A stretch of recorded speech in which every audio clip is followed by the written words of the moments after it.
Bonjour à tous, je vous souhaite la bienvenue à ce premier café VAE de l'année 2021. J'en profite pour vous souhaiter nos meilleurs vœux de la part de toute l'équipe du réseau Interval. Alors pour cette nouvelle programmation de café, nous avons décidé d'aborder une thématique spécifique chaque mois. En 2020, nous avons, je dirais, présenté le réseau Interval en intercertificateur. Et pour cette nouvelle programmation 2021, des thématiques différentes seront abordées chaque mois. La thématique choisie pour ce mois de janvier est comment détecter et orienter un candidat vers la VAE. Alors, nous avons prévu 45 minutes d'échange et ensuite un question-réponse via le chat en ligne. Alors, je vous invite à poser vos questions via le chat. Nous sommes actuellement près de 50 personnes en ligne pour 84 inscrits. Alors, j'espère qu'on aura plus de participants qui nous rejoindront là après ce démarrage. Alors, nous vous enverrons naturellement une synthèse des réponses aux questions auxquelles nous n'aurons pas pu répondre aujourd'hui et le PowerPoint vous sera aussi également adressé.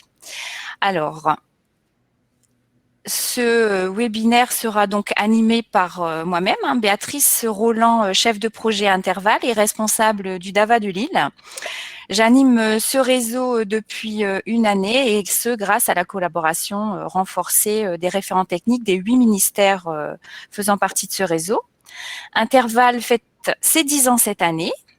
Ce webinaire sera animé, je dirais, par moi-même, mais en compagnie de mes deux interlocuteurs du réseau Interval, Xavier Épinay.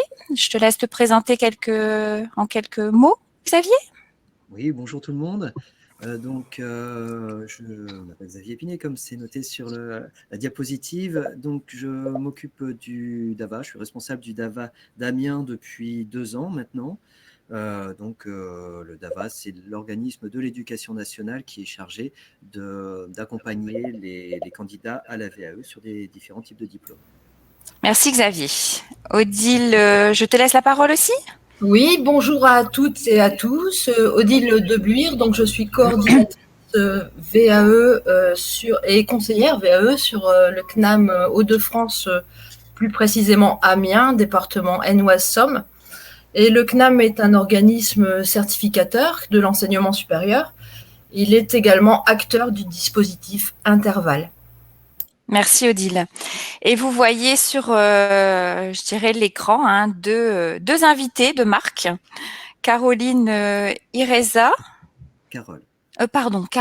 Carole Ireza. Je vous laisse vous présenter quelques minutes. Oui, Carole Ireza, donc responsable du pôle entreprise et anticipation des mutations économiques au sein de la MLIF d'Amiens. Merci Carole. Et Stéphane Tonnelier. Oui, bonjour tout le monde. Donc conseiller à la MLIF d'Amiens, donc avec plusieurs casquettes, mais là notamment aujourd'hui sur la mobilité des actifs et donc la mission la MLIF d'Amiens et point relais conseil, centre conseil VAE. Et c'est donc dans ce cadre aujourd'hui que j'interviens. Merci beaucoup Stéphane. Alors, au programme aujourd'hui, la présentation du projet Interval. Alors, les outils pour permettre de la détection de la VAE, les outils de détection de la VAE, pardon. Comment orienter un candidat vers la VAE et réponse à vos questions. Alors, dans la dynamique du projet Interval, après avoir présenté le réseau, c'est vrai que pour les thématiques de 2021, on s'était, j'irais un petit peu positionné plutôt du côté de la personne qui peut-être ne connaît pas bien la démarche de VAE et qui, dans ses activités, est censée effectivement recevoir du public et peut-être l'orienter vers ce dispositif. Alors, sur proposition de mon collègue, monsieur Xavier Épinay, que je vais mettre en avant puisque c'est lui qui a lancé l'idée. Aujourd'hui, on souhaitait vraiment vous outiller en tant que professionnel de l'orientation et de la validation des acquis, vous outiller pour vous permettre de détecter effectivement lorsque vous recevez, je dirais, un bénéficiaire, vous permettre d'être outillé par rapport à la manière dont vous pourriez, je dirais, lui proposer cette VAE et puis après les outils d'orientation vers cette démarche.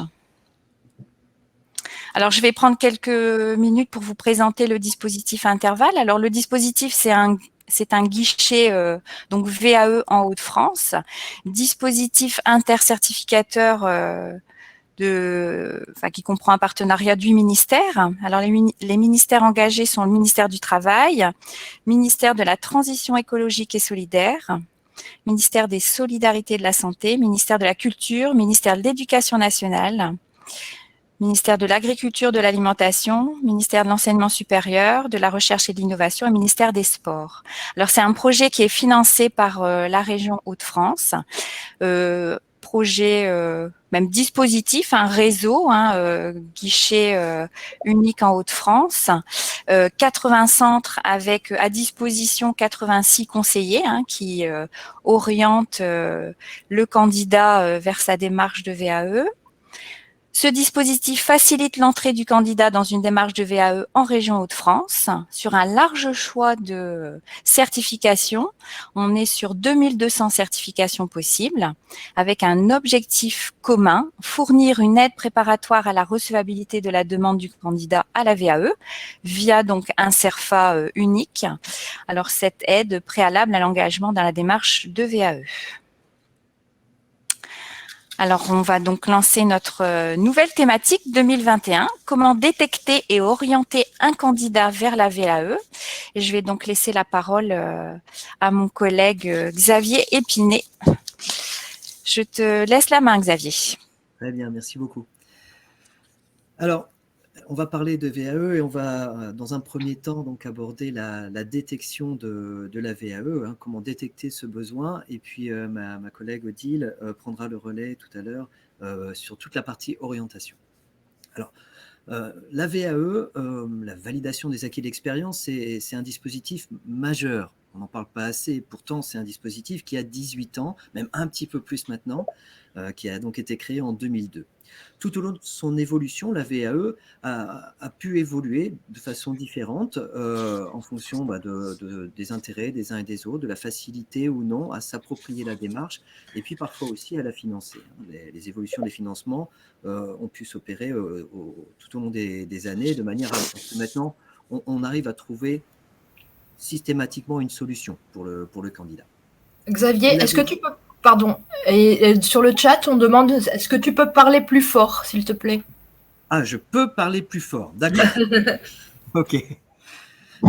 Donc, tout au long de la VAE, tout au long de ces années, la VAE donc s'est développée. On a pu découvrir ses multiples rôles. Alors, le premier, qui est connu de tout le monde, c'est valoriser l'expérience et permettre l'acquisition de la certification. C'est quand même le but premier de la VAE, de reconnaître pour chaque personne ayant eu, chaque actif ayant eu une activité professionnelle, reconnaître et valoriser l'expérience et les compétences. Deuxième point, se projeter dans un nouvel emploi, bénéficier d'une promotion, changer de carrière. Là, ce sont des points d'entrée qui accompagnent la construction ou l'évolution du projet professionnel, du projet d'évolution de carrière. Troisième clé d'entrée de la VAE et de ses rôles, prendre du recul sur sa carrière. C'est un élément important. Effectivement, entamer une démarche de VAE, c'est prendre un peu de temps pour réfléchir à son parcours, réfléchir à ses compétences, à la cohérence d'ensemble de tout ce qu'on a pu faire tout au long des années, et puis redonner peut-être aussi du sens à cet investissement qui a eu lieu pendant la carrière professionnelle qu'on a pu avoir. Et enfin, le dernier point, mais pas des moindres, percevoir un meilleur revenu, se sentir reconnu. Donc, c'est aussi un des intérêts de la VAE. Accéder à la certification, c'est parfois aussi un moyen de vivre mieux et donc faire valoir l'expérience, faire valoir les compétences à leur juste valeur. Alors, cette liste que vous voyez, l'ensemble des éléments en bleu, n'est bien entendu pas exhaustive. Mais il est toujours intéressant, quoi qu'il en soit, de se questionner sur la motivation profonde du candidat à s'engager dans une VAE. Qu'il s'agisse d'une démarche pronostique. Alors, quand on parle de démarche de démarche pronostic, hein, c'est le candidat a un projet et la VAE va lui permettre de réussir son projet. Hein. Il veut intégrer tel domaine professionnel et ça va l'aider, ça va lui ouvrir des portes, voilà, de passer par la VAE et de passer par l'accès à la certification. On va avoir une démarche diagnostique, c'est-à-dire que là, la personne, salarié, demandeur d'emploi, ne sait pas trop vers où aller, en tout cas souvent a une envie de changement, et la VAE va permettre aussi, un peu de la même manière que le bilan de compétences, va permettre de faire un point sur le parcours, sur les compétences, de retracer les choses, de leur redonner du corps. Voilà. Au niveau des démarches, il y en a deux autres. Il y a une démarche d'orientation volontaire vers la VAE. Alors, c'est celle qu'on préconise, c'est la VAE à l'initiative du candidat. Mais il y a aussi, parce qu'on ne l'oublie pas et qu'on la rencontre de temps en temps, l'orientation subie. Alors, c'est un peu violent hein, de l'aborder en ces termes, mais c'est que pour accéder à un projet ou pour accéder à un emploi, le candidat ou l'environnement ou le contexte ou le prescripteur ou l'accompagnateur va signifier que pour que le projet se réalise, pour qu'il y ait une chance de réussite, il va falloir obligatoirement passer par la VAE. Et ce n'était pas forcément dans l'idée de la personne au départ. Là, il va falloir effectivement un accompagnement un peu plus important, mais en termes de démarche, ce sont des choses qu'on observe encore beaucoup. Bon. Ce qu'il faut prendre en compte, c'est que le candidat va s'inscrire dans un parcours qui est généralement long. En moyenne, on sait, toute certification confondue, qu'on est entre 6 et 12 mois pour aller jusqu'au jury. Et pendant ces 6 et 12 mois, le salarié ou le demandeur d'emploi va être mobilisé de façon continue, alors pas permanente, c'est un peu un fil rouge, hein, mais de façon continue, et il va falloir maintenir la motivation, justement à pouvoir continuer à la démarche, à rester dynamique, et ce, de la recevabilité, donc à partir du moment où l'institution, l'organisme certificateur, le ministère va dire cette personne peut accéder à tel diplôme en entamant une démarche de VAE, jusqu'au passage devant le jury, où là le jury qui est souverain dira oui ou non, la VAE a porté ses fruits et la personne donc pourra être titulaire de façon totale ou partielle d'une certification. Alors je vais avancer, changer de diapositive. Hop. Alors, voilà. Et je suis allé trop vite, j'ai cliqué trop fort. Alors, revenons un peu plus en détail sur cet engagement dans le projet de VAE, qui est important, hein, qui est un préalable essentiel, en essayant de construire une grille de lecture pour comprendre et accompagner le projet. Quand Béatrice Roland tout à l'heure parlait d'outillage des accompagnateurs, des formateurs, des conseillers à l'orientation, conseillers en formation, c'est ce type de grille qu'il faut avoir à l'esprit, éventuellement se construire de façon un peu plus formelle. Un besoin de candidat à la VAE peut s'exprimer de manière plus ou moins urgente en termes d'attente de réalisation. Alors, je vous propose de réfléchir les choses avec 3 entrées. Hein. Premièrement, c'est de quelle manière on envisage cette VAE, hein, court, moyen ou long terme. Et deuxièmement, que souhaite le candidat? Donc, quels vont être les apports de la VAE? Donc, première catégorie, envisager une VAE à court terme. À quoi ça sert? Ça sert à accéder à l'emploi de façon rapide, accéder à une formation de façon rapide aussi, mais aussi à sécuriser son emploi. C'est-à-dire que la VAE va permettre de mettre en synergie le profil du candidat, son expérience, son parcours, avec les attentes de l'environnement. Ça va permettre de consolider socialement et professionnellement le parcours du candidat à la VAE. Alors, encore une fois, on se trouve dans des démarches qui sont assez proches hein, du bilan de compétences au niveau de la philosophie. On ne fait pas du tout la même chose, par contre. Hein. Le travail est très, très différent, mais les 2 démarches vont contribuer à la sécurisation du parcours. Deuxième catégorie, envisager une VAE à moyen terme. Donc, rechercher une évolution identifier un nouveau projet professionnel. Donc là, ça va passer par la formalisation d'un profil pour une recherche de projet, rechercher une adéquation ou une absence d'adéquation entre des besoins territoriaux, l'endroit où habite la personne, des besoins sectoriels, les différents secteurs d'activité, et puis le profil du candidat. Il va s'agir aussi de rechercher une dynamique personnelle et professionnelle. Et puis du coup, pour l'accompagnateur, hein, qui va être le conseiller en orientation, conseiller à l'emploi, ça va être d'accompagner le changement. Alors, on voit là, déjà, entre le court et le moyen terme, que les démarches sont différentes. C'est-à-dire que, premièrement, sur la démarche à court terme, il faudra très rapidement que le candidat soit dans une démarche active, parce que la VAE est une nécessité. A contrario, dans une démarche à moyen terme, on sera beaucoup plus au démarrage dans une démarche réflexive, parce que la VAE reste une nécessité, mais on peut se donner un peu de temps pour aller vers l'atteinte de l'objectif VAE. Et on va voir la troisième catégorie. Donc, envisager une VAE sur du long terme, à quoi ça sert? Généralement, quand on interroge les candidats, c'est une recherche de certification en relation avec l'expérience. Alors, c'est dit de façon très large et parfois peut-être un peu légère parce qu'on sait qu'on est encore une fois, dans une démarche réflexive. On cherche à trouver une reconnaissance personnelle, une satisfaction avec l'obtention d'un diplôme ou d'un titre ou différentes certifications. Donc, là encore, on est dans une démarche réflexive, mais il ne s'agit plus cette fois-ci d'une nécessité d'aller vers la certification, vers la VAE, il s'agit d'une envie. Donc, ça va se traiter naturellement différemment. Donc, voilà trois clés d'entrée que je vous propose d'ores et déjà. Hein. Est-ce qu'on est dans une démarche active, une démarche réflexive, dans la nécessité ou dans l'envie? Alors, avançons un petit peu. Hop.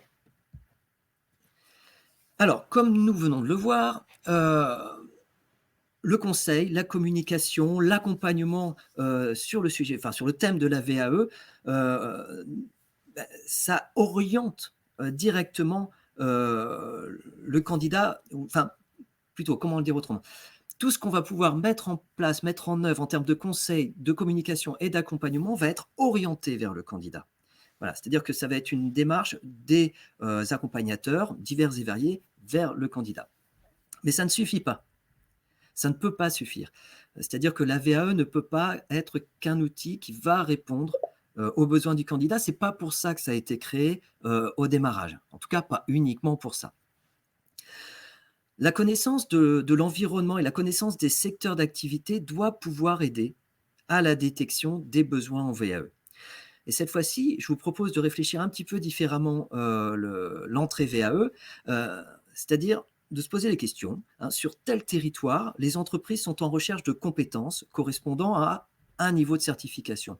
On le sait à l'heure actuelle, quoi qu'on en dise, même si on parle de plus en plus de soft skills, de compétences comportementales, voilà. Il y a malgré tout encore une exigence de niveau de certification qui représente un minima de savoir, de capacité, on va en parler comme ça, certains parleraient de compétences, bien entendu, à avoir pour pouvoir intégrer le marché du travail ou pour pouvoir intégrer un emploi. Donc, pour le conseiller à l'emploi, ou conseiller en orientation professionnelle, il va falloir se poser différents types de questions. Il va falloir croiser les expériences professionnelles du salarié ou du demandeur d'emploi avec les métiers existants du territoire. Alors, premièrement, faire un panorama. Donc ça, c'est une nouvelle fois l'outillage dont on vous parlait il y a quelques minutes, ça en fait tout à fait partie. Quel est le panorama actuel? Quels sont les métiers du territoire? Quelle représentativité de ces métiers? Est-ce que ce sont des métiers qu'on retrouve de façon récurrente, massive? Est-ce que c'est anecdotique, voire très anecdotique? Il y a 3 ou 4 métiers qui existent avec une vingtaine, une trentaine d'emplois accessibles sur le territoire seulement. Voilà. Donc ça permet aussi de réfléchir à l'engagement et à l'accompagnement de l'engagement du candidat dans la VAE. À quoi ça va lui servir et comment ça va lui servir. Deuxième point, et la question est un peu provocante dans un webinaire concernant la VAE, mais faut-il être diplômé? Est-ce que c'est utile? Si oui, comment? Quelle est la nécessité de la VAE au final? Et pour ça, on va se poser différents types de questions. Quels sont les niveaux de diplôme requis? Les niveaux de diplôme exigés par les différents employeurs du territoire ou des territoires voisins, parce qu'on va parler aussi de, pas simplement de territoire, mais de bassin d'emploi. D'ailleurs, quelle est l'exigence de certification pour intégrer le monde professionnel, le monde du travail? Alors ça, c'est une question qu'on se pose souvent. Je défie quiconque de donner une réponse ferme sur le sujet. Il y a tellement d'interprétations et tellement de situations différentes. On sait que sur un territoire, on va avoir besoin d'un BTS parce que c'est la clé d'entrée dans le monde du travail. Sur un autre territoire où il y aura peut-être moins de demandes, moins de public, moins de demandeurs d'emploi, moins de ceci, moins de cela, on n'aura peut-être pas besoin du BTS. Allez, de façon plus claire, je ne suis pas certain que les exigences des employeurs en matière de certification soient les mêmes entre l'agglomération lilloise et entre le plateau picard, qui se situe à Saint-Just, du côté de Saint-Just-en-Chaussée. Donc, faut-il vraiment une certification complète? Est-ce qu'une certification partielle, donc en termes de bloc de compétences, peut suffire? Ça, ce sont vraiment des questions à avoir en tête au moment où on va échanger sur la thématique de la VAE avec un candidat. Bien entendu, les évolutions sectorielles sur les territoires sont généralement planifiées plusieurs années à l'avance. Voilà, on n'a pas décidé de l'implantation d'une grosse entreprise de la logistique il y a 6 mois pour qu'elle se crée aujourd'hui. Tout ça, ça fait partie de plans de développement que l'on peut connaître, au moins dans les grandes lignes. Alors, il y a un outil que je vous conseille en termes de lecture pas trop tardive, parce que ce n'est pas forcément un livre de chevet, mais le contrat de plan régional pour le développement de la formation et de l'orientation professionnelle, le gros mot, c'est le CPRDFOP. Donc qui est produit par les instances régionales, donc qui nous donne des éléments d'analyse des territoires, des éléments de réflexion sur ce qui se passe dans les territoires. Et puis, il y a d'autres outils qui peuvent vous aiguiller pour la connaissance des métiers, ce sont les observatoires de branches professionnelles. Donc ça, vous pourrez les trouver, enfin si vous ne les connaissez pas, mais je pense que vous en connaissez au moins certains, vous pourrez les trouver sur à travers des liens sur les sites des OPCO, les opérateurs de compétences. Donc tout ça, ça fait partie de la veille territoriale, la veille sectorielle que l'on peut mener pour comprendre la nécessité éventuelle de la VAE dans le parcours d'un candidat, salarié ou demandeur d'emploi. Enfin, c'est ma dernière diapositive. Je vais essayer de ne pas être trop vindicatif, mais de laisser certaines ouvertures, parce que vous verrez qu'il y a des démarches plutôt préconisées et d'autres que l'on préconise beaucoup moins.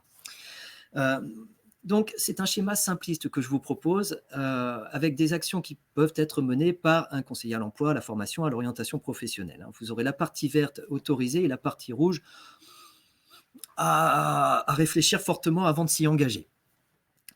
Mais quoi qu'il en soit, quoi qu'il arrive, ayez à l'esprit que la VAE reste un formidable outil d'accès à la certification. Et que quoi qu'il se passe, il n'y a pas de VAE inutile. Même si cette VAE ne permet pas directement l'accès à l'emploi, même si elle ne permet pas ou elle ne facilite pas l'évolution professionnelle, l'accès à la formation, elle donnera de toute façon de la confiance à la personne et elle lui apportera de la reconnaissance. Et dans le monde dans lequel on vit, vous et moi, je crois qu'on a tous besoin à un moment donné, peut-être pas tout le temps, mais à un moment donné, d'avoir un petit peu de reconnaissance, un petit peu de retour positif sur ce qu'on est, sur ce qu'on fait, sur ce qu'on a réussi à construire au fur et à mesure des années. Donc rien que pour ça, la VAE déjà trouve tout son sens. Alors, vous qui êtes conseiller, conseillère, vous n'êtes pas forcément spécialiste de la validation des acquis de l'expérience. Ça s'entend bien, il n'y a aucun souci. La VAE, globalement, c'est une démarche qui peut se comprendre très vite. On a de l'expérience, on a des compétences, on a au moins 1 an d'expérience dans un métier en relation avec le diplôme visé, donc on pourrait s'engager très vite sur une VAE.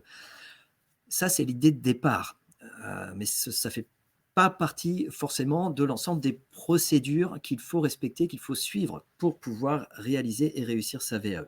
Donc, vous ne pouvez pas forcément tout connaître, c'est bien normal. Et de plus, ça a été précisé en introduction, il y a une multitude de certificateurs, de ministères certificateurs, et ça fait des centaines, mais quand je dis des centaines, c'est très léger. En fait, ça fait des milliers de certifications possibles pour l'ensemble des candidats à la VAE. Donc, n'hésitez pas à orienter les publics que vous recevez, après leur avoir donné des premières informations, après avoir détecté les besoins et la façon de les accompagner. N'hésitez pas à les orienter vers des organismes qui peuvent vous aider au niveau de l'information. Et alors, Béatrice Roland le précisait, mais Interval est une belle clé d'entrée à ce niveau-là. C'est-à-dire que on peut orienter vers 8 ministères, donc vers l'ensemble des certifications de 8 ministères. C'est quand même conséquent en termes d'informations à fournir.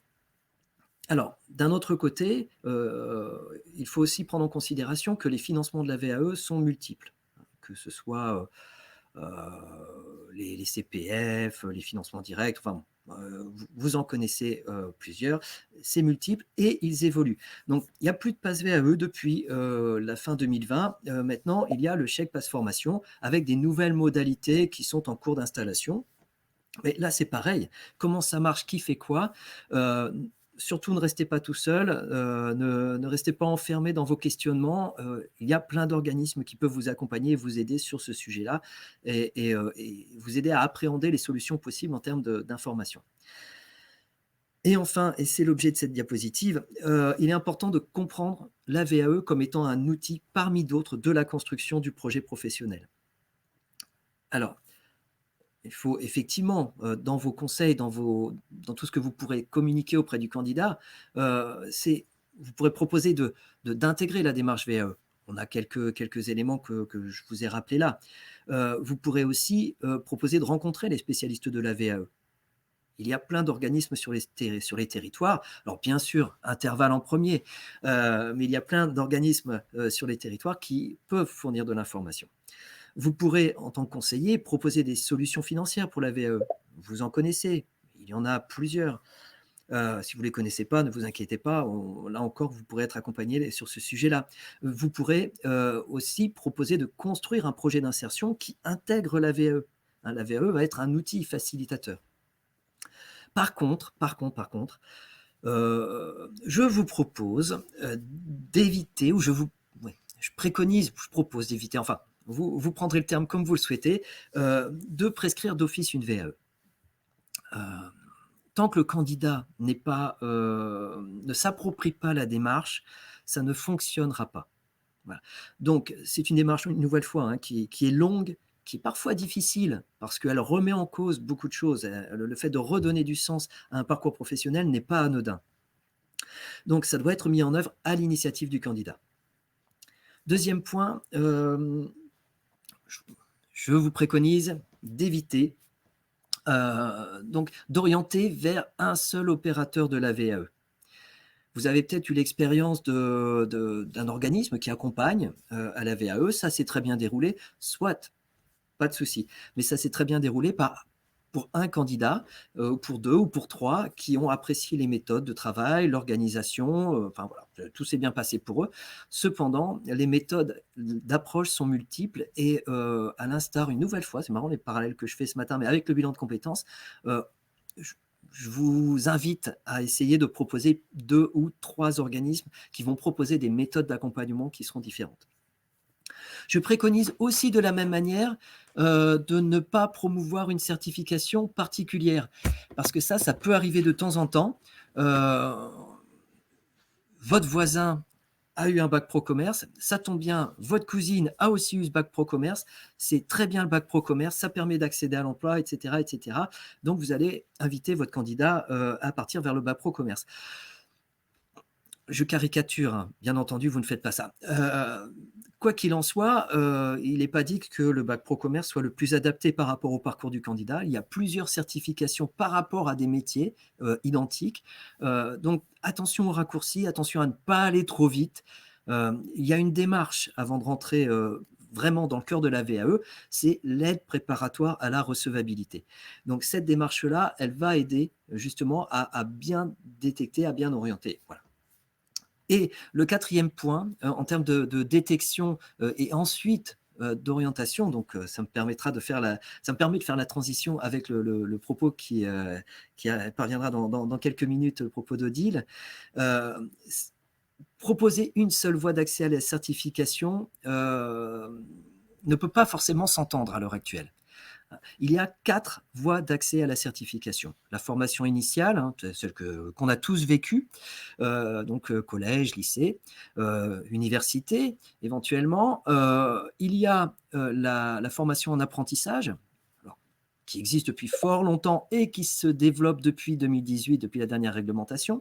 Il y a bien entendu la formation continue, donc avec les stagiaires de la formation continue que vous connaissez aussi dans le cadre de vos activités, et il y a la VAE.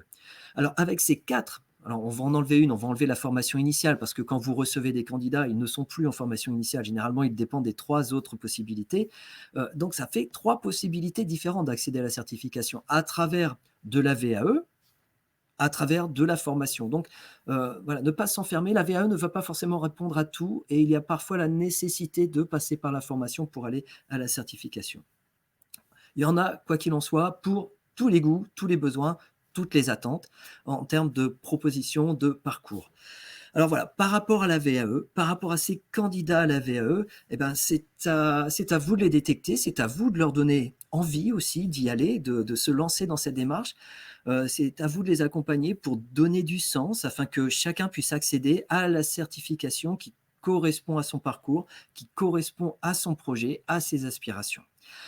Donc voilà, j'en ai fini pour ma présentation. Merci pour votre investissement pour la promotion de la VAE. Merci pour votre attention.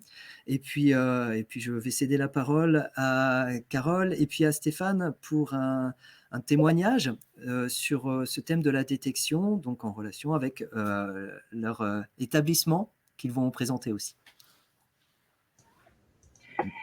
Merci Xavier. Je vais laisser plutôt la parole à Stéphane, puisque c'est surtout lui qui, au quotidien, est dans l'opérationnalité au sein de la MLIF. Donc Stéphane, je te laisse la parole et puis je compléterai si nécessaire. D'accord. Donc, rebonjour à tout le monde. Donc, moi, j'interviens vraiment en amont de la démarche.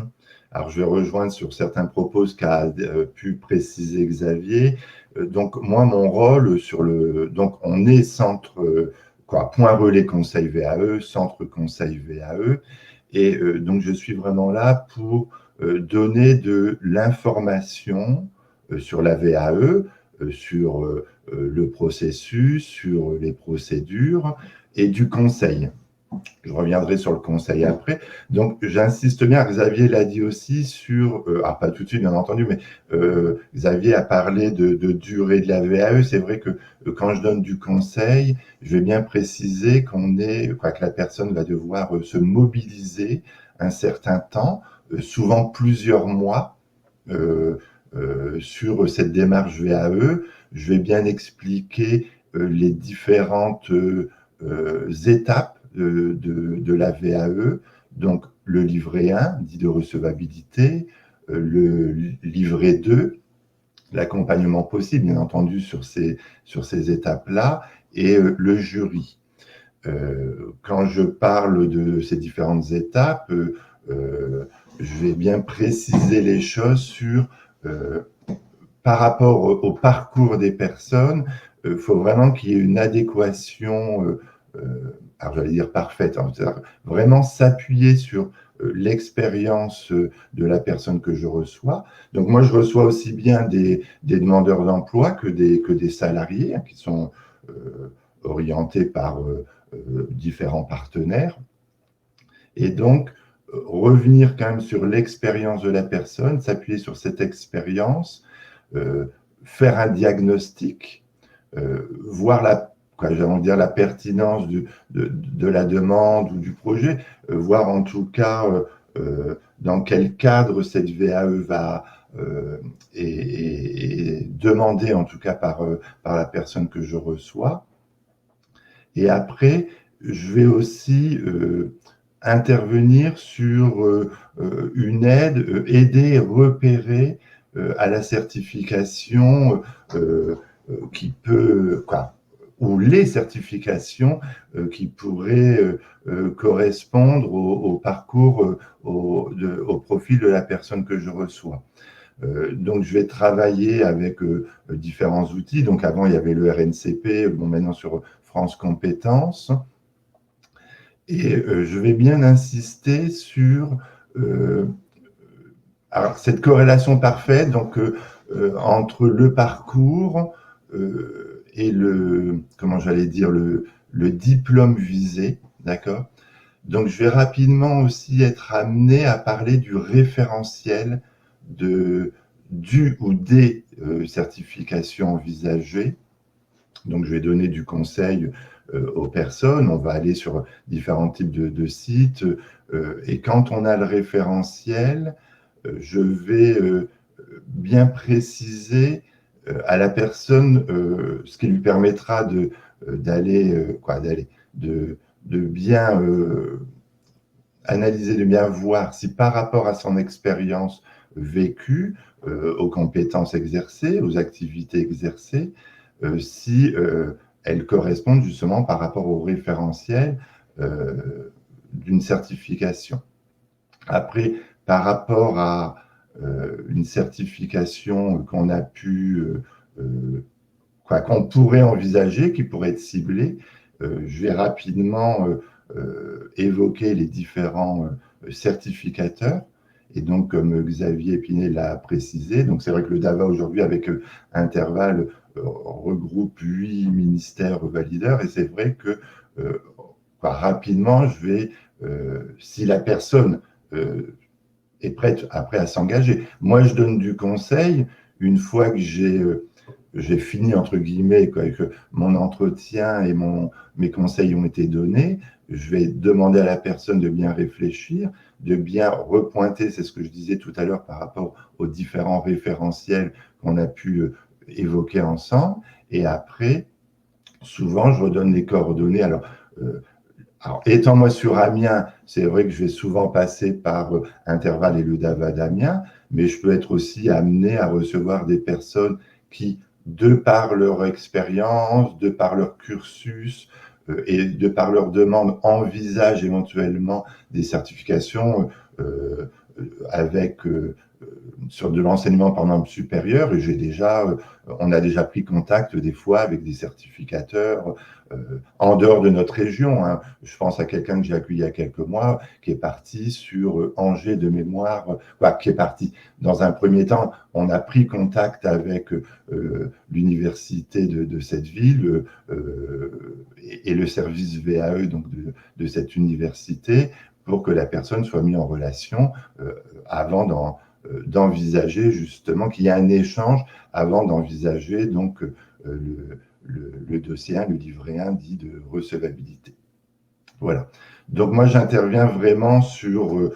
souvent, c'est des personnes qui arrivent chez nous, qui ont été orientées par des partenaires. Donc moi, je suis souvent sur l'orientation choisie. Et là, c'est vrai que je reviens sur ce qu'a pu préciser Xavier. Pour moi, je pense qu'en effet, que la démarche VAE doit vraiment être choisie par la personne qu'on reçoit, parce qu'elle va demander cet engagement sur de longs mois, qu'il y a beaucoup d'écrits, hein, livret 1, livret 2 notamment. Le livret 2 est un dossier, je veux dire, sur lequel il faut que la personne se mobilise, passe du temps, écrive. Bon, bien entendu, il y a l'accompagnement lié à ces différentes étapes qui viennent justement en termes de soutien, d'accompagnement et d'aide. Voilà. Pas forcément d'autres choses à préciser là. Après, s'il y a des questions, j'y répondrai volontiers, bien entendu. Je ne sais pas si, Carole, tu souhaitais préciser quelque chose ou... Oups. Ben non, Stéphane, je pense que tu as été assez précis et tu allais dans le détail sur ce que tu fais et comment tu accompagnes les personnes qui sont en demande de VAE. D'accord. Merci beaucoup, Stéphane. Je vais remercier aussi Xavier qui a effectivement évoqué les outils de détection. Alors, avec l'intérêt de la motivation du candidat, est-ce que son orientation est volontaire ou une orientation subie, entre guillemets, hein, est-ce qu'on a besoin de s'engager dans cette VAE de façon urgente ou pas, hein, une démarche sur le court terme avec une démarche active, une démarche sur le moyen terme plus dans la réflexion, long terme aussi. La VAE, est-ce que c'est une nécessité ou une envie? Et naturellement, rebondir sur les conseils qu'a donné Stéphane, hein, par rapport à l'orientation du candidat. Alors là, pour, je dirais, continuer notre réflexion et je dirais nos informations par rapport à ce dispositif, hein, avec les outils de détection. Maintenant qu'on a détecté ce besoin, cette nécessité de VAE, comment orienter le bénéficiaire? Alors, je vais laisser la parole à Odile, hein, du CNAM, pour vous présenter maintenant les outils d'orientation. À toi, Odile. Merci. Merci Béatrice. Donc oui, je reprends la parole par rapport à la façon d'orienter, comment orienter un candidat vers la VAE. Alors, merci pour les questions que vous posez sur le chat. Hein, nous allons y répondre en fin de séance. Alors, on a essayé de faire le tour, hein, par rapport à ce que l'on peut dire sur l'orientation. Et je le rappelle, comme le disait bien Xavier, l'orientation permet aux individus de réfléchir et puis ensuite de prendre des décisions pour leur choix de carrière. Hein. Ce sont des concepts de choix et d'autonomie qui sont importants dans l'orientation au XXIe siècle. L'individu peut actualiser ses capacités en fonction d'une réflexion qui lui est propre et à un moment donné. L'orientation est animée par un orienteur pour l'orienter. Donc les orienteurs en matière de VAE sont multiples et proposent différentes façons d'informer. Les infocolles, informations collectives, organisées sont gratuites et présentes sur tout le territoire Hauts-de-France. En raison des conditions sanitaires, l'accueil est aussi réalisé à distance via des webconf avec différents outils. L'éducation nationale, par exemple, organise des réunions d'information par le biais du site France VAE. Vous voyez là sur la première ligne du tableau qui est projeté. Vous avez l'adresse aussi. L'AFPA, dépendant du ministère du Travail, de l'Emploi et de l'Insertion, utilise un CERFA, le CERFA officiel, pour orienter. D'autres orienteurs préfèrent recevoir l'orienté sur rendez-vous, comme l'université.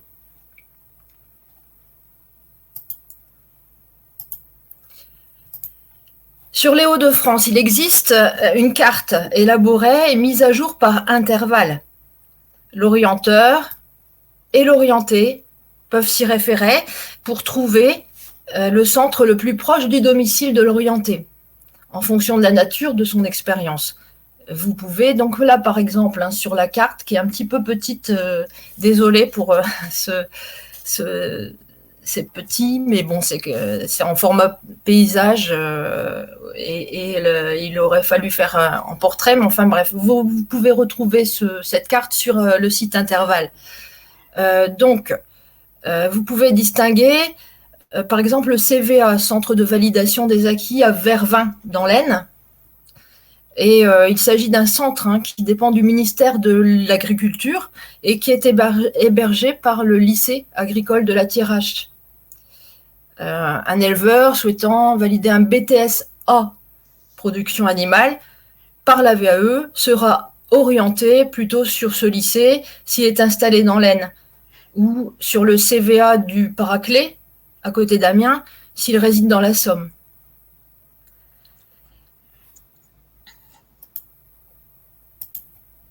Pour bien orienter les personnes sur les certifications les plus en adéquation avec leur expérience ou leurs expériences, chaque orienteur se réfère au type de certification délivrée en fonction de chaque ministère.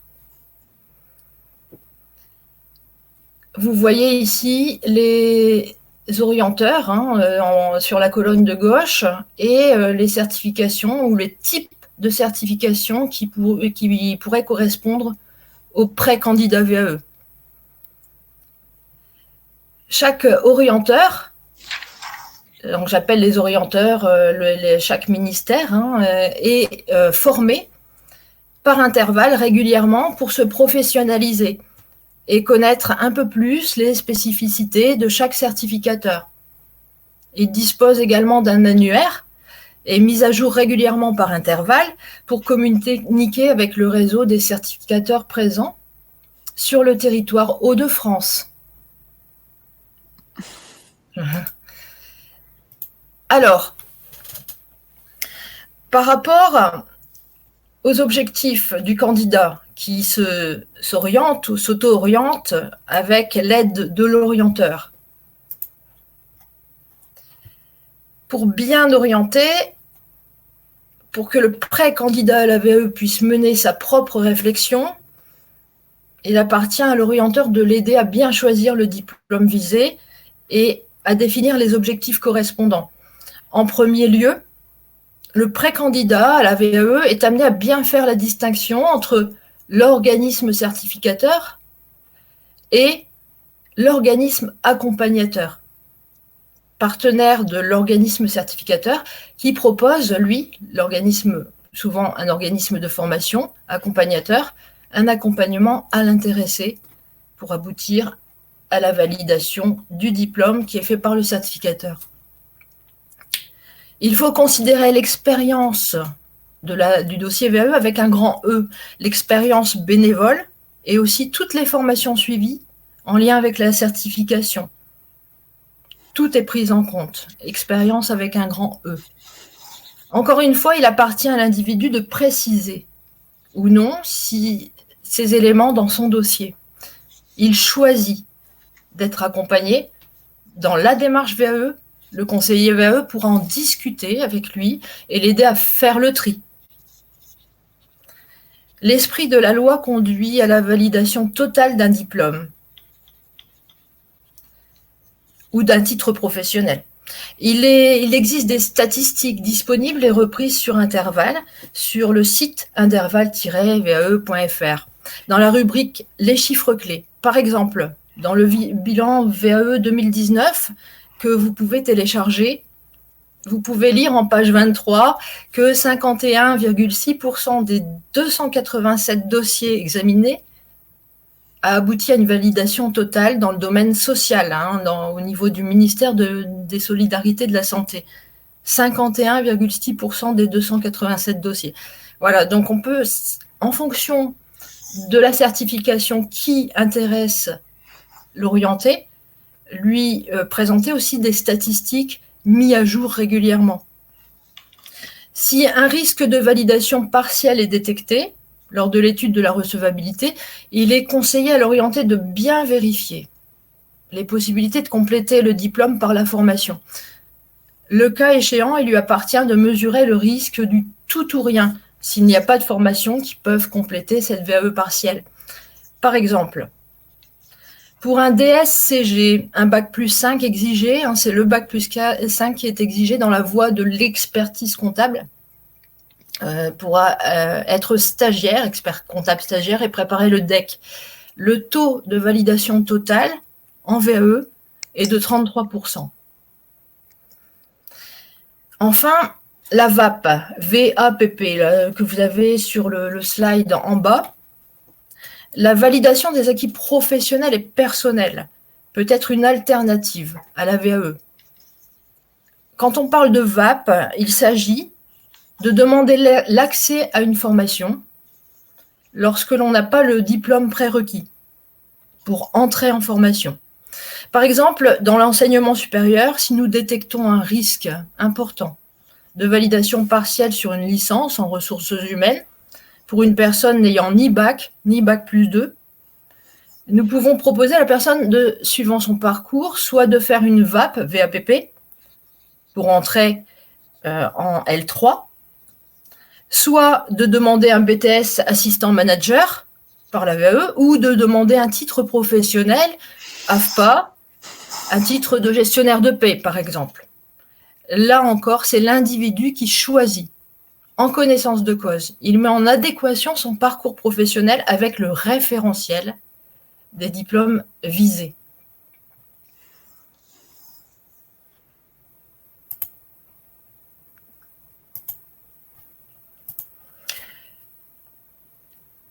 Donc, à travers ce nouveau slide, les éléments indispensables à la constitution d'un dossier VE sont répertoriés.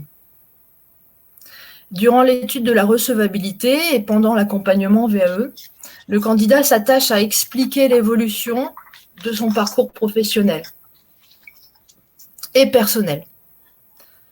La recevabilité permet de vérifier que la personne s'inscrit dans le cadre de la loi, qu'elle a exercé au moins pendant 1 an à équivalent temps plein des activités de même nature et de même niveau que la certification visée. Pour vérifier la nature de l'expérience, l'orienteur pourra se baser sur des listes d'activités établies par le candidat et des fonctions occupées. Donc, lors de la recevabilité, nous pouvons demander au candidat d'établir une liste des activités, de l'ensemble des activités qu'il exerce dans une année ou qu'il a exercées durant son activité, les fonctions qu'il a eues, la fonction la plus probante notamment. Et également, on peut lui demander de dresser la liste des projets réalisés ou auxquels il a contribué, quel rôle il a tenu, la dimension du projet, font partie du faisceau d'indices qui vont permettre de l'orienter. Pour chaque certification visée, il est important de lire le référentiel correspondant, qui est accessible assez facilement. Le descriptif du diplôme visé indique les points importants à ne pas négliger. La plupart des référentiels, aujourd'hui, on trouve des référentiels qui se déclinent en blocs de compétences. Alors, ces blocs de compétences sont très intéressants à parcourir et à mettre en lien avec les activités et les projets réalisés par le candidat, ou plutôt le pré-candidat à la VAE, puisqu'on est en phase d'étude de recevabilité. Enfin, une notion très importante en VAE, c'est la notion de crédibilité. Elle prend son sens dès l'étude de la recevabilité parce que c'est une question de preuve lorsqu'on dépose le dossier. Est-ce que la demande est crédible? Est-ce que le candidat va être cru par le jury au final, au vu des éléments qu'il apporte dans son dossier?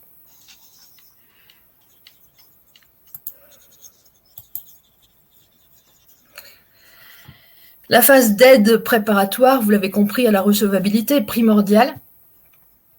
Cette phase va motiver le candidat à la VAE dans son engagement à suivre et à travailler son livret 2 durant l'accompagnement.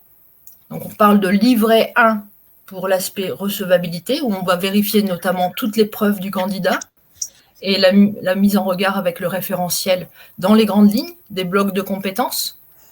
Et ensuite, le livret 2 qui va être présenté au jury pour la validation totale, normalement, du diplôme, si tout se passe comme prévu. Durant cette aide, l'orienteur, donc l'aide préparatoire à la recevabilité, je retourne sur cet aspect. Durant cette aide, l'orienteur interroge le pré-candidat sur les motivations qui le conduisent à s'inscrire dans cette démarche. L'obtention d'une certification sert un projet plus important. Xavier le disait tout à l'heure, la destination, le diplôme visé, s'inscrit dans un projet professionnel et personnel. L'obtention d'une certification sert souvent à légitimer une fonction occupée, à retrouver un emploi au même niveau de responsabilité, à continuer son évolution professionnelle ou à sécuriser son parcours, mais aussi à changer de métier, à se réorienter. Pour pouvoir aider à la recevabilité, les expériences les plus probantes sont repérées. Le conseiller VAE, lors de l'étude de la recevabilité, a en tête ou devant ses yeux les grandes lignes du référentiel. Il vérifie la correspondance avec les déclarations du précandidat. Le conseiller connaît le processus spécifique suivant le diplôme qui est visé et va indiquer au futur candidat les prochaines étapes à franchir. Si on s'aperçoit en tant que conseiller VAE que le précandidat, les activités, les projets réalisés par le précandidat ne correspondent pas ou en partie à son expérience, à la certification visée, il indique, donc le conseiller va indiquer au précandidat d'autres pistes de certification possibles et l'invite à consulter des référentiels et à contacter d'autres ministères en charge du diplôme ou des diplômes qui pourraient mieux correspondre. Mais aussi, il peut y avoir aussi plusieurs certifications qui correspondent. Donc, c'est encore une fois, lors de leur recevabilité, au candidat de s'auto-orienter et de choisir le diplôme qui lui servira dans son projet futur. Vérifier, par exemple, que le titre est inscrit dans la convention collective de sa branche professionnelle.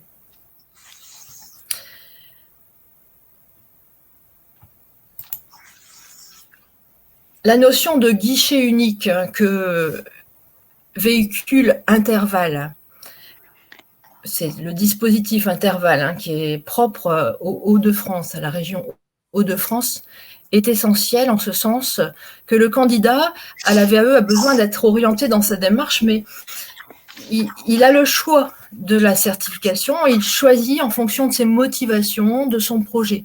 L'idée de mutualiser son champ des possibles, de connaître différentes pratiques des ministères nous rend plus efficaces pour apporter une aide préparatoire à la recevabilité en tant qu'orienteur.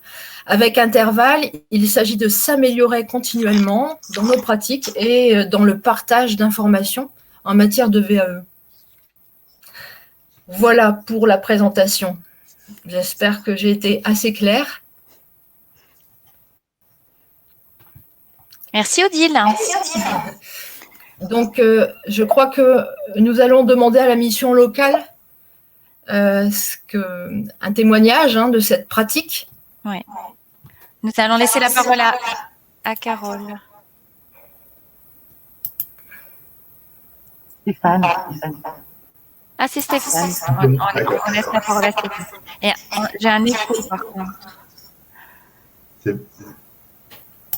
D'accord. C'est vrai qu'on a un écho, je ne sais pas si on entend bien.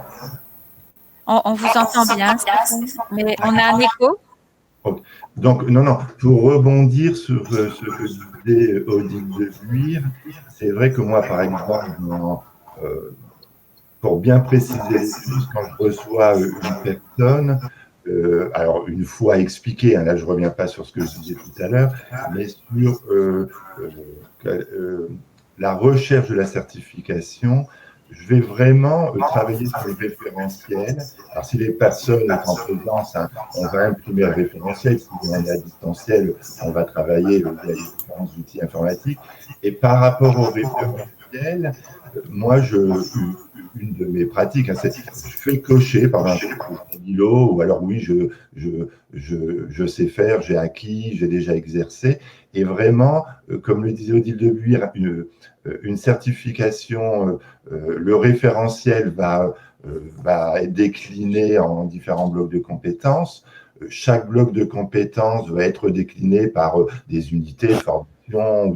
Et c'est vrai que je vais demander à la personne, pour qu'elle appréhende bien la recherche qu'on fait, la recherche de la certification, je vais travailler sur ce référentiel pour bien faire comprendre à la personne qu'il faut qu'on soit au plus près. Dans la démarche VAE, des fois, j'ai des personnes qui me disent oh oui, ça, je voudrais faire ça, de toute façon, je saurais le faire.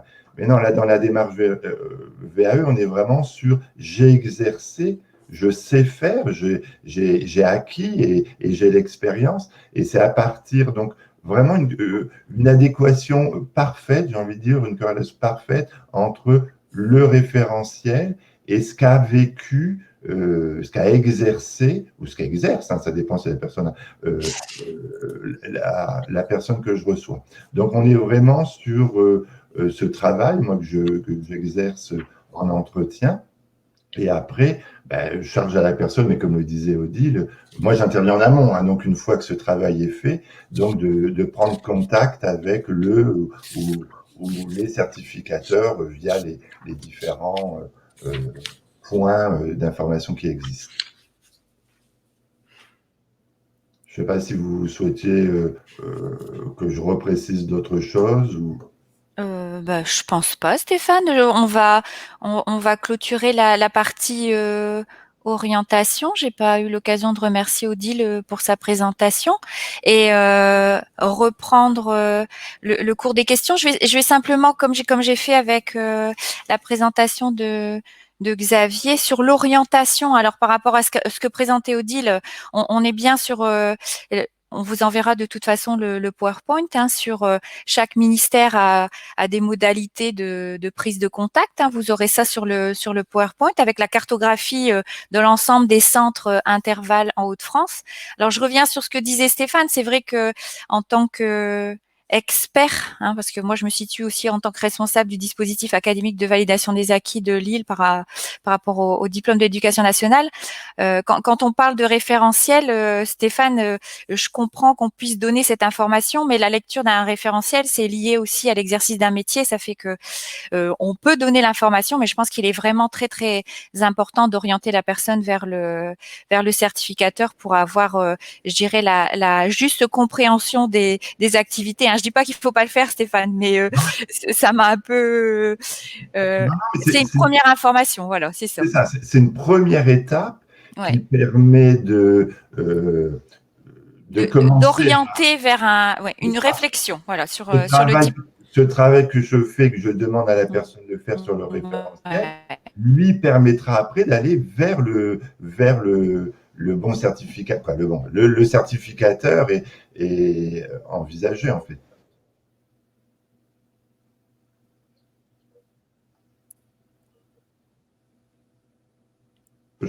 C'est OK pour moi.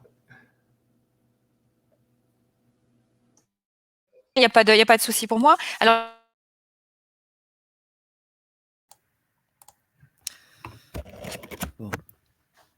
un petit peu de souci de connexion, je pense, pour Béatrice. Apparemment, oui. Bon, donc, écoutez, on va peut-être prendre le relais, Odile, pour passer justement à la phase de questions, réponses. Voilà, on se tient à votre disposition pour essayer d'apporter quelques éclairages. Alors, je vais peut-être commencer parce qu'il y a une question qui vient juste d'être posée par Sylvie Aimé. Donc, justement, à cette étape, est-ce qu'on met en place le livret 1 ? Alors, de quelle étape parle-t-on ? Alors, Sylvie est en train de préciser sa question.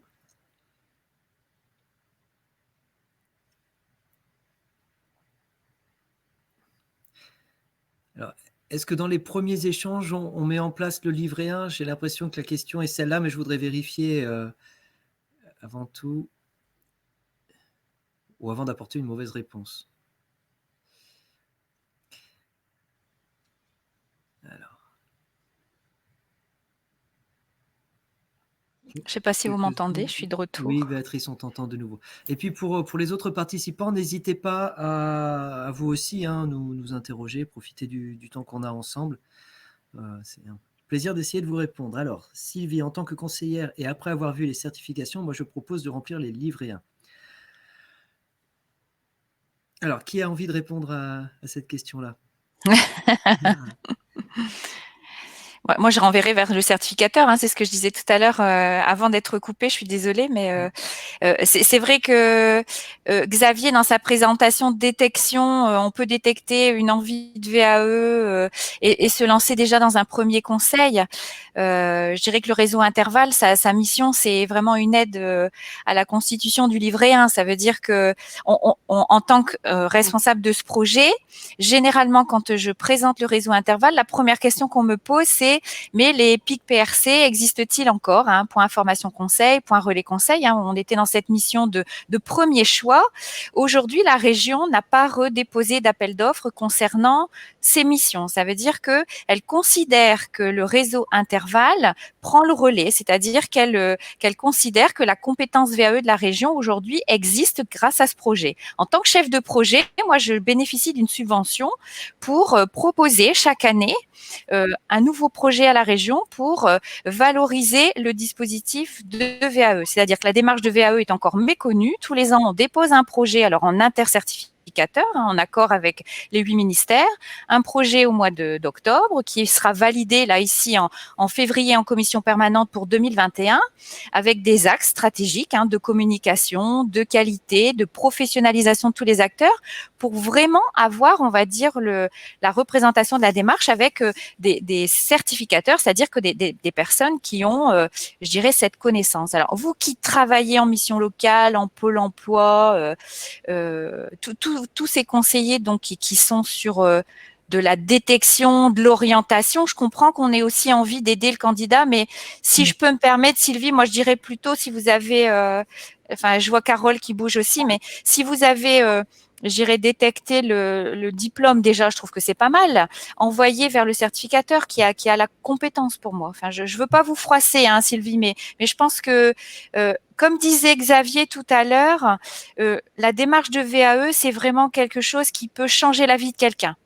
Et c'est positif, mais il faut vraiment prendre beaucoup de précautions parce que si ça fonctionne pas, ça peut faire pire que mieux, si je veux dire, si je puis dire, pardon. Et vraiment, il faut être dans la précaution parce que vous accompagnez des demandeurs d'emploi, des salariés. Enfin, je vais pas faire de différence entre le statut de la personne, mais une personne qui est déjà fragilisée, comme le disait Xavier, dans le contexte actuel, il faut vraiment être dans la précaution et d'avoir peut-être affaire à la personne qui a ce métier, qui a ce cœur de métier, c'est peut-être plus précautionneux, si je peux me permettre. Voilà.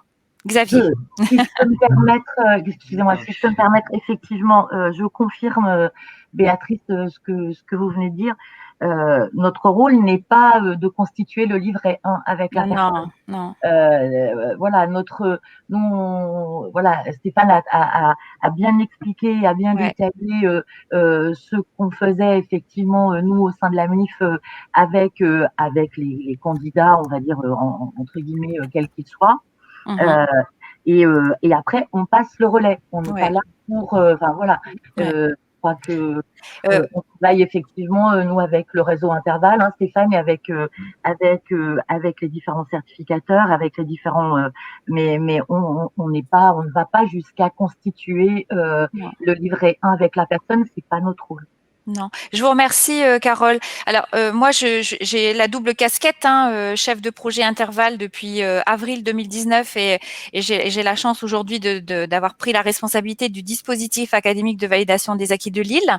Je travaille avec 6 conseillers en projet professionnel et moi j'ai été conseillère, j'ai accompagné des candidats en VAE. Aujourd'hui, moi je découvre un autre métier, le métier de conseiller en projet professionnel, c'est-à-dire les collègues qui travaillent en centre de validation. Je peux vous dire que c'est vraiment très complexe au niveau des documents à fournir, au niveau des activités que réalise une personne. Quand je dis qu'un référentiel, on peut l'interpréter par rapport peut-être à l'image qu'on a du métier, mais attention, il y a des experts. Ça veut dire que les conditions de travail au niveau du métier changent, les outils qu'utilisent les professionnels.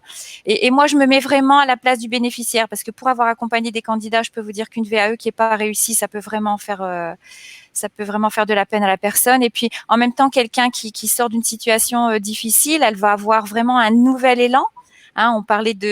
Xavier parlait de reconnaissance, de prise de confiance tout à l'heure, et on est vraiment dans cette dynamique avec cette démarche de VAE. La personne, elle se dit qu'elle a toute cette expérience, qu'elle a pas obtenu de certification, et aujourd'hui, elle a l'occasion, parce qu'elle a peut-être dans son parcours peut-être pas réussi à suivre le circuit qu'elle souhaitait, et puis peut-être qu'elle n'aimait pas l'école, tout simplement. Aujourd'hui, elle a la possibilité d'obtenir cette certification. Ça fait qu'il faut vraiment être précautionneux. Et puis après, dans le réseau Interval, on a ces formations, cette professionnalisation en intercertificateur. Ça veut dire que les personnes qui sont sur cette cartographie que vous a présentée Odile, parce qu'on est sur surtout 5 certificateurs, on est sur 8 ministères, mais on a surtout le ministère du Travail, l'Éducation nationale, les universités, le CNAM et l'AFPA, qui ont donc créé ce maillage territorial. Le conseiller qui va recevoir dans un centre AFPA, il est censé avoir, je dirais, reçu les informations au niveau des autres ministères, parce que nous, on anime des formations tous les ans. Voilà. Je vais peut-être prendre les autres questions. Xavier, du coup, vas-y, je t'en prie. Juste pour abonder, alors ça va être un lieu commun que, oui. que je vais balancer. Alors, mais ce n'est pas parce qu'un titulaire d'un bac pro dans le domaine de la logistique a 20 ans d'expérience qu'il peut prétendre à un BTS dans le domaine de la logistique. Ouais. C'est peut-être un lieu raison. Commun, mais faut faire attention. Le BTS, ce sont des activités particulières dans un environnement professionnel particulier qui est très différent de celui du bac pro. Et l'expérience ne permet pas l'accès à un BTS. Enfin bon, voilà, vous aurez compris mon propos. Ouais. Alors, je vais abonder dans ton sens aussi, Xavier, pour différencier le CAP, le bac et le BTS. Le CAP, c'est quelqu'un qui exécute. Le bac, c'est quelqu'un qui peut participer aux activités et le BTS, c'est quelqu'un qui les a en responsabilité. Voilà. Je pense que c'est un petit conseil. Voilà. Je continue au niveau des questions. Alors, je reprends le chat. Alors, comment... Clémence qui vient de me mettre un message. Comment connaît-on les organismes VAE? Alors là, la cartographie au niveau d'intervalle. Est-ce que l'aide préparatoire est payante? Alors, au niveau de l'accueil qui est réalisé au niveau du réseau, je te laisse répondre, Xavier? Non? Comme tu veux, ou je continue parce que... Est-ce que l'aide préparatoire est payante en tant que telle? Non. C'est pas payant. Parce que c'est un accompagnement du candidat. Ce qui doit être valorisé économiquement pour un organisme accompagnateur, c'est bien l'accompagnement. Ouais. Pour autant, il y a pour la grande majorité, je crois que même quasiment tous les ministères maintenant, tous les ministères ont un dispositif d'accompagnement du candidat en parallèle de l'accompagnement du candidat qui va jusqu'à l'organisation de la certification. Et tout ça, bien entendu, c'est du temps homme, du temps de travail, du temps d'organisation, d'organisation des jurys, de vérification de la recevabilité du candidat aussi pour chaque ministère. Et donc, tous les ministères ont mis en place un dispositif qui est payant. Alors, les tarifs varient. Pas tous. Pas tous. Non, pas tous, oui. Non, nous, c'est plus éducation nationale, nous, au niveau de notre participation. Alors après, il y a des droits d'inscription. Il y a les droits d'inscription de l'université, j'ai pensé. Enfin, voilà, il y a différents dispositifs. Donc, voilà, je vais vous donner l'exemple de l'éducation nationale. Voilà, je pense. Ce processus de certification, tel qu'on l'appelle, a un coût de 250 € par candidat. Ouais. Au niveau de la recevabilité, donc, pour obtenir une recevabilité d'éducation nationale, on est sur cette participation forfaitaire au processus de certification.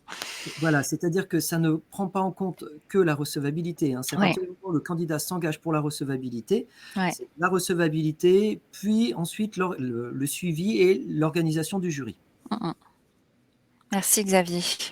Alors, on a une question aussi sur le financement chèque passe formation.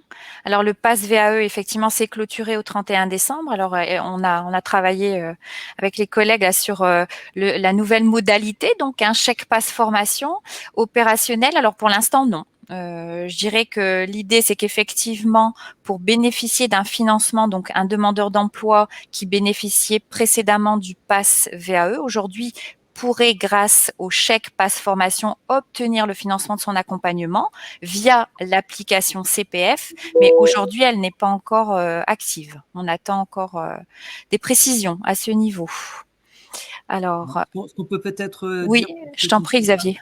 Au courant, donc le chèque passe formation, alors le principe, c'est l'abondement du compte personnel de formation de la personne demandeur d'emploi, majoritairement. Donc, il y aura certainement une procédure de demande, alors qui sera peut-être numérique, peut-être qu'on pourra faire une demande via mon compte formation. Peut-être qu'on fera une demande via un autre espace numérique en lien avec le conseil régional. Et le conseil régional, selon le projet, donc apportera le financement ou le complément de financement pour que le candidat puisse bénéficier justement de cette aide à la mise en place de la VE. Alors attention, petite évolution. Avant, on pouvait demander un chèque, on pouvait demander un pass VAE systématiquement. Là, on va déjà regarder, enfin, le conseil régional va déjà regarder ce que le salarié ou demandeur d'emploi a à disposition sur son compte formation avant d'engager l'abondement. Si la personne a suffisamment sur son compte formation, il est fortement probable qu'il n'y ait pas d'abondement. Merci Xavier. Merci, madame. Alors, je déroule le chat. Je pense qu'on a répondu aux questions. Sylvie, effectivement, Alors, ce serait bien. Oui, je t'en prie, Xavier. Une question de Marie. Marie Roland qui nous parle des frais d'inscription. Alors, j'insiste, ce ne sont pas des frais d'inscription, c'est le financement du processus de certification. Ouais. Voilà, c'est un petit peu différent parce que les frais d'inscription, c'est un droit d'entrée. Là, c'est un service qui est apporté sur l'ensemble du dispositif de certification par la VAE. Donc, ce processus de certification, c'est pas qu'il va être remboursé, c'est qu'il va être pris en charge par le Pôle emploi. Voilà, c'est comme ça que c'est organisé. Donc, vous allez, dans la majorité des cas, pour nous, vous allez, en tant que conseiller à l'emploi, accueillir le candidat et il vous transmettra des documents qui sont fournis par les DAVA, donc à savoir les documents liés à la recevabilité. Voilà. Et une facture, dite une facture pro forma, qui vous donnera une facture type, en fait, qui vous laissera, ça, vous aurez un support papier. Et à partir de là, vous pourrez solliciter la prise en charge du financement. Tout ça, c'est acté dans le cadre d'une convention cadre au niveau des Hauts-de-France entre Pôle emploi et les DAVA. Donc, il y a effectivement un financement Pôle emploi prévu pour les 250 €. Oui. Merci Xavier. Je voulais ajouter, et Marianne a posé une question sur le CPF. Elle n'a pas compris l'histoire du CPF. Alors, si je peux ajouter, en fait, sur Kéros, le site Pôle emploi où on peut, en tant qu'organisme formateur, accompagnateur, certificateur, saisir des devis, maintenant, en fait, on peut aussi passer directement par le CPF. Et Pôle emploi est prévenu qu'il doit abonder éventuellement le CPF. Donc il y a plusieurs voies possibles de financement. En priorité le CPF, mais voilà, on peut passer juste par le site Pôle emploi et demander l'abondement par le CPF, ou inversement passer par le site moncompteformation.fr, demander le CPF, et si on n'a pas assez de financement, demander à Pôle emploi d'abonder le CPF par ce biais. Est-ce que j'ai bien répondu à la question, Marianne? Alors, on va attendre la réponse de Marianne, mais moi je suis d'accord avec Odile sur tous les échanges qu'on a eus jusqu'à maintenant. Le CPF va devenir de toute façon la référence. L'abondement dont je parlais, moi, c'était un abondement conseil régional, mais bien entendu, l'abondement Pôle emploi va exister. En fait, le CPF étant la clé d'entrée du salarié ou du demandeur d'emploi pour financer son projet de formation, que ce soit le Pôle emploi, le conseil régional, l'entreprise, chacun va pouvoir abonder. Merci Xavier. Et je voulais rajouter Transition Pro aussi pour les salariés, qui finance, donc anciennement FONGECIF, qui finance alors c'est grâce à Interval que j'ai eu l'information. Et en effet, ça fonctionne très bien, puisqu'il y a un site Transition Pro avec un S, Transition Pro Hauts-de-France, HDF, où là, il faut saisir, pareil, son devis, etc., sur le site. Le candidat demande sur le site, mais il faut être salarié pour pouvoir bénéficier d'un financement Transition Pro. Un forfait de 2 000 € pour l'accompagnement. Au-delà, moi j'ai des forfaits qui sont passés au-delà, oui. D'accord. Avant décembre, alors maintenant ça passe encore, mais jusqu'au 30 juin, il me semble. Oui, c'est ça. Pour l'instant. 30 juin. Merci Chantal pour la précision. Transition Pro jusqu'au 30 juin, oui, avec ce forfait. Je vais reprendre la question. Une personne souhaitant obtenir une information sur la VAE, ses possibilités d'obtention d'une certification doivent être orientées vers le réseau Interval. Il est plus possible d'être reçu par un centre conseil. Ah si, vous pouvez.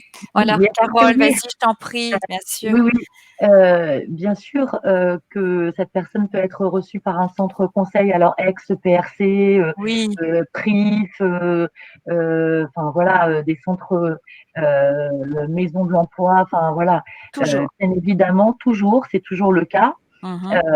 Et puis pour dispenser le premier niveau d'information et faire effectivement et donner les informations à cette personne, qu'elle soit salariée ou demandeur d'emploi. Et puis ensuite, bien sûr, en fonction de la décision de la personne en question, elle serait orientée très probablement vers un centre, vers Interval ou un certificateur. Ouais, merci Carole. L'idée, c'est pas de supprimer les missions, vos missions d'information. Hein. Je dirais qu'aujourd'hui, VAE, parfois, ça peut être un vélo à assistance électrique. Hein. Je donne toujours cette remarque, mais tout le monde ne sait pas ce que c'est qu'une VAE. Et comme le disait Xavier par rapport aux outils de détection, c'est qu'aujourd'hui, par rapport au parcours spécifique d'une personne, on ne pense peut-être pas VAE. Alors, est-ce que c'est le bon moment? Est-ce que c'est le bon choix de démarche de dispositif? Il faut vraiment y penser. Enfin, l'idée de ce réseau Interval, c'est une animation et la promotion de ce dispositif, cette démarche de VAE. Alors pour vous, alors il y a des personnes qui arrivent peut-être dans la fonction de conseiller, ça fait qu'on n'y pense pas toujours, mais je pense qu'il faut l'avoir en tête. Il y a de la formation, il y a du bilan de compétences comme l'a évoqué Xavier, mais il faut aussi penser VAE parce que quelqu'un qui a une expérience, on est peut-être à envisager le parcours et la validation totale, mais pourquoi pas simplement valider un bloc parce que la personne a une expérience et qu'elle est peut-être en attente. Je vais valider un bloc. Ce bloc me permettra de conforter mes acquis par rapport à cette expérience. Et puis ce bloc, peut-être pour un diplôme ou une certification type, mais pourquoi pas pour une autre parce qu'au final on a des blocs qui sont aussi transversaux dans les certifications. Et puis, désolée Béatrice. Oui, Carole, non, mais je t'en prie.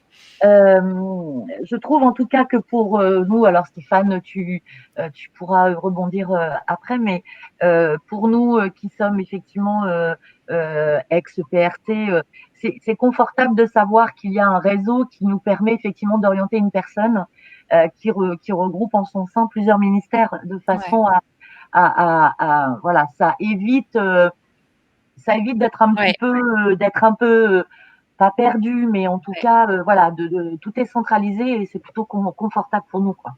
Ouais, merci Carole. L'idée vraiment du réseau, c'est que les personnes de ce réseau se connaissent. Ça veut dire que effectivement, on va pas passer d'un ministère à un autre. Alors ça peut arriver, je vais pas dire, mais l'objectif c'est vraiment que la personne, si vous la recevez, elle soit orientée vers le bon certificateur pour qu'elle engage tout de suite cette démarche, parce que comme le disait Stéphane, c'est quand même un gros travail. Ça veut dire que on peut pas faire attendre la personne. On revient sur le court terme, le moyen, le long terme. C'est vraiment un projet, je pense. Xavier, tu veux rebondir?